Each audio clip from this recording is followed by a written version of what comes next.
The following is a message from the Ministry of Science, Energy, Telecommunications and Transport.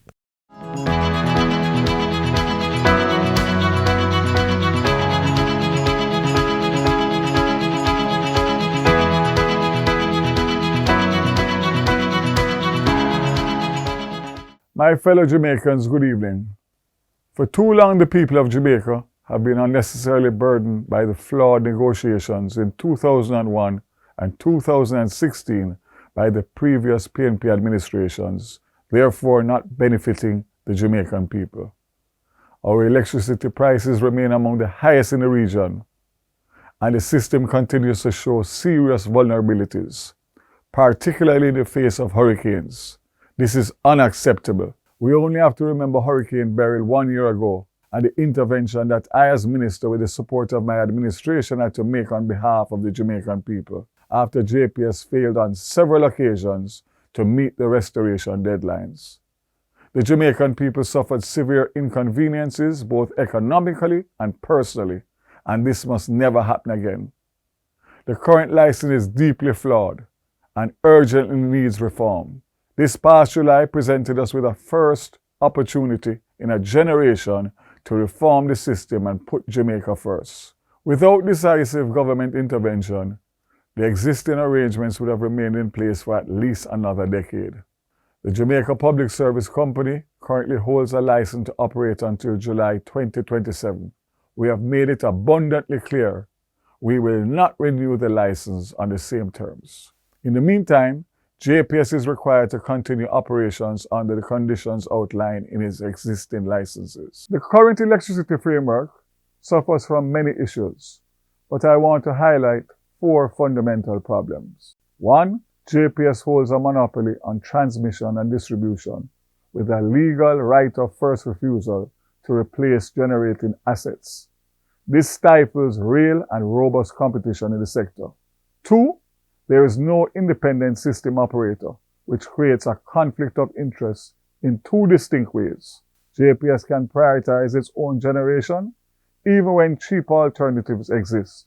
New independent power producers must negotiate a power purchase agreement with JPS, the very company they must compete with for generation. The system lacks adequate resilience to hurricanes, putting our people and economy at risk.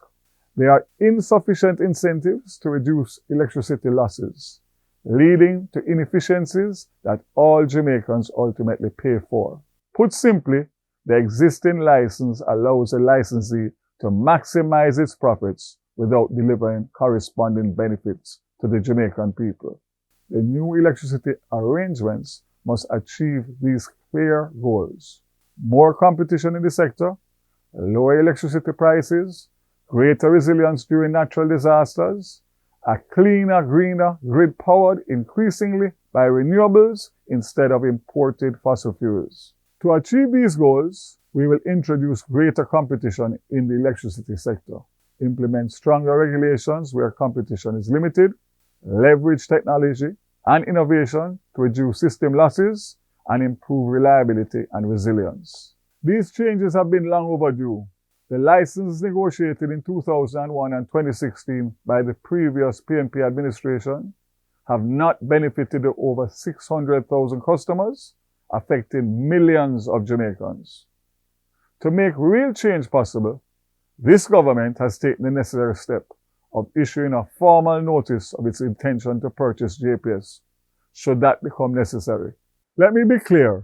If JPS is willing to accept meaningful reform and fundamental changes, we can talk. Failing which, the government will proceed to acquire JPS and award a new licensee to operate on the conditions set out by the government of Jamaica, which will be to the benefit of the Jamaican people for the first time.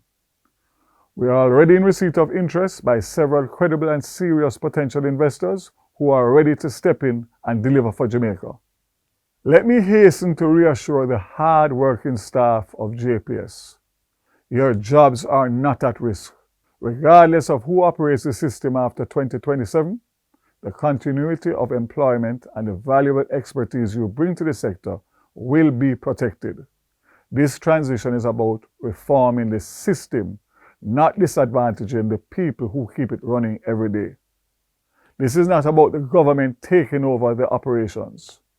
We do not expect the government to run the electricity system itself, but we are prepared to take this step to ensure that the Jamaican people get the system they deserve. The course of action is only possible now because of the improved state of public finances, thanks to the discipline and sacrifices made by the Jamaican people over the past decade. We are in a position to make bold decisions in the national interest. It's now time for Jamaica to reap the benefits of those sacrifices through an electricity system that is more affordable, more reliable, more resilient, and more sustainable. This minister and this administration are committed to Jamaica's energy independence at the national level, corporate level, and most importantly, ensuring that individual households can install solar, generate their own electricity, and enjoy lower prices. A new license and regulatory arrangement negotiated for the first time by a Jamaica Labour Party administration will finally liberate every Jamaican's lower-cost energy future.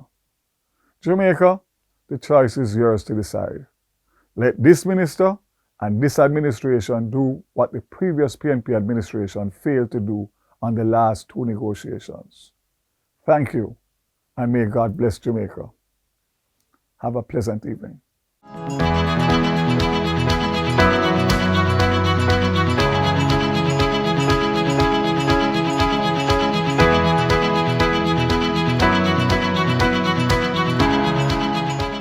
This message was brought to you by the Ministry of Science, Energy, Telecommunications and Transport.